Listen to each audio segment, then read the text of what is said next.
சரி பூமாரி, என்ன நடந்ததுன்னு அது சொல்றியா? ம், விக்கி அண்ணா சொன்னது எல்லாமே உண்மைதான் மம்மி.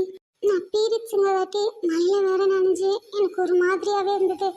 அதனால வந்தது நான் உடனே குளிக்க போயிட்டேன். எல்லார்கிட்டையும் அப்போ மொபைல் எல்லாம் கிடையாது. கிளாஸ்ல இருக்க 60 பேர்த்துல ஒரு 15 பேர் வச்சிருப்போம். அதனால என்கிட்டயும் மொபைல் கிடையாது. ரேவதியோட மொபைல்ல கம்மியாக தான் சார்ஜ் இருந்தது. இருந்தாலும் பரவாயில்லன்னு அதை வாங்கிட்டு நான் குளிக்க போயிட்டேன். எனக்கு அப்போ ஞாபகம் இல்லை அவகிட்ட மொபைல் இல்லைன்னு. கரண்ட்டும் இல்லைல்ல. ரேவதி மொபைலை வச்சு நான் இப்படி குளிச்சிட்டேன். ஆனால் இவன் எனக்கு துணி எடுத்துட்டு வரேன்னு சொல்லியிருந்தான்.